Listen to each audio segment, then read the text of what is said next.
आज नवीन पिढीला माहित नाही, परंतु जुन्या काळामध्ये जेव्हा विठ्ठल सहकार्याची उभारणी झाली त्यावेळेस अण्णा आमदार होते आणि अण्णांच्या वतीनं यशवंत भाऊ आणि मालक गावोगाव जायचे. अण्णा आमदार होते त्यामुळे त्यांना फार त्रास न होऊ देता पुरोहित भाऊ असायची, ही मंडळी वसंतदादा असायची आणि गावोगाव जाऊन त्या लोकांनी तलाट्याचं सुद्धा काम केले, 7-12 तयार करण्याचं सभासद. अशा पद्धतीनं ती कारखाना उभा करावा. उद्देश एकच की या तालुक्यामध्ये औद्योगिक क्रांती झाली पाहिजे, शेतकऱ्याच्या शेतमालाला दर मिळाला पाहिजे. मतभेद झाले. मला आठवते कधी मोठ्या मालकाने विठ्ठलच्या राजकारणामध्ये परत भाग घेतला. काय तुमची संस्था आहे, तुम्ही चालवा, मी वेगळी संस्था काढतो, मी चालवतो. अशा पद्धतीची भूमिका त्या काळामध्ये या नेते मंडळींची होती.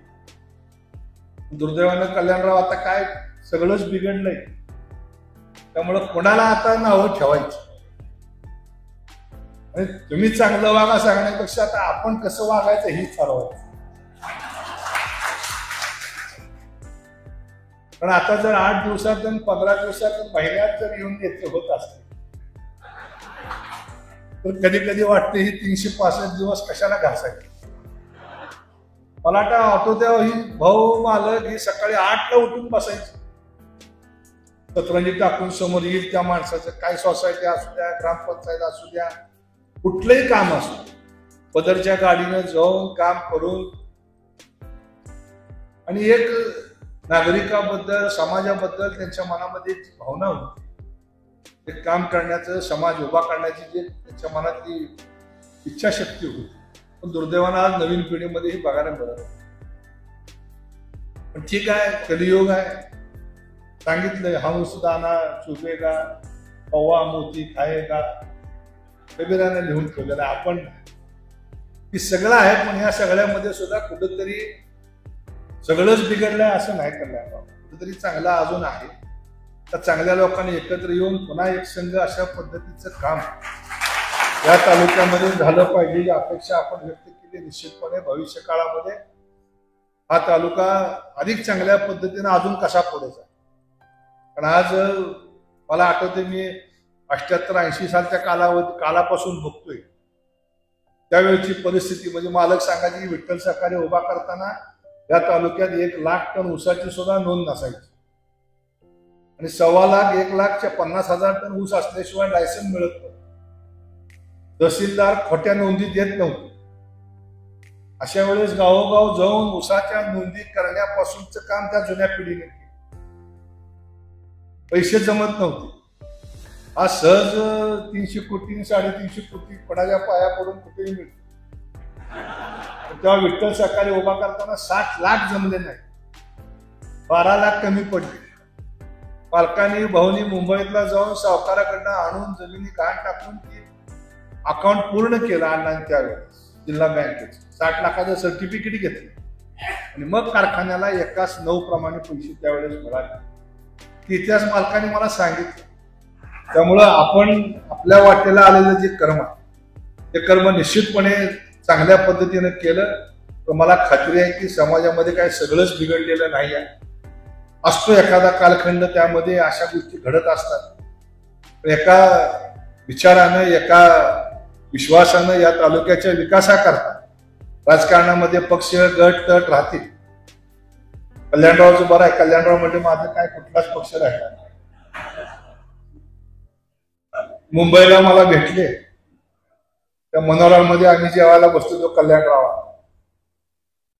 कल्याणरावच्या हातातली गांडा बघितली. का कल्याणराव काय काय नाही म्हणजे बांधून आलो मी.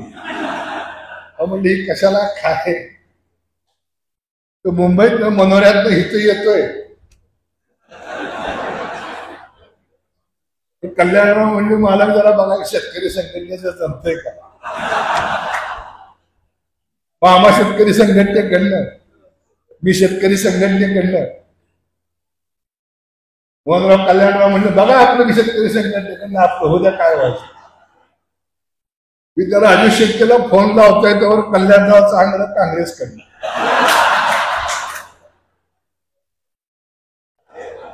म्हणून मलाच कळलं नाही काय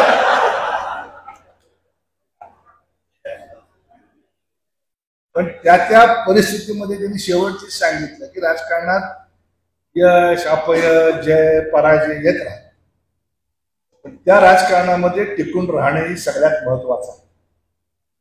आता परिस्थितीच अशी आहे, पूर्वी ऑप्शनच नव्हती, एकच पक्ष असायचा काँग्रेस, दुसरा ऑप्शन नसल्यामुळे सगळे काँग्रेसमध्येच होते. आता एवढं मोठं मार्केट डेव्हलप झालंय,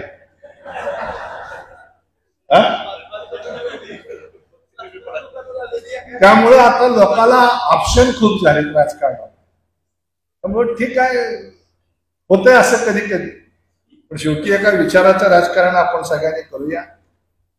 ज्या पद्धतीनं बापूंनी भाऊनी त्या पंढरपूर तालुक्यामध्ये काम केलं, भोसे पंचकृषीमध्ये काम केलं, तोच वसा आणि वारसा गणेशराव आपण घेताय. आपले सगळे सहकारी आहे. तुमच्या कुटुंबाला एक धार्मिक अधिष्ठान आहे. म्हणजे मालक सांगायचे की भाऊंच्या घरातलं कुत्रं सुद्धा एकादशी पाळतं, त्यावेळेस त्याला भाकरी मिळत नाही, त्याला भगरच खावी लागते. म्हणजे एवढं धार्मिक अधिष्ठान, नैतिक अधिष्ठान तर तुमच्या कुटुंबाला आहे. त्यामुळे निश्चितपणे चांगलं जुन्या लोकांनी पेरलंय, आपणही चांगलं काम करूया. भविष्य काळ उज्ज्वल आहे आणि शेवटी समाजाला पुढे नेण्याचं काम आपल्याला सगळ्यांना करावं लागणार आहे. तेव्हा एक नैतिकतेचं राजकारण जुन्या पिढीनं केलं, तीच नैतिकतेचं राजकारणाची पद्धती आपणही सगळ्यांनी पुढच्या काळात अवलंबूया. आपल्या गावाच्या विकासाकरता आम्ही असू, मामा असू, कल्याणराव असू, सगळेच निश्चितपणे आपल्याला जे काही इथं कधी मदत लागेल हक्कानं आपण सांगा. त्या ठिकाणी आम्ही आपल्या बरोबर सगळे आहोत, एवढंच या निमित्तानं आपल्याला अभिवचन देतो. पुन्हा एकदा भाऊंच्या आणि बापूंच्या पवित्र स्मृतीला अभिवादन करून मी थांबतो. धन्यवाद. जय हिंद, जय महाराष्ट्र.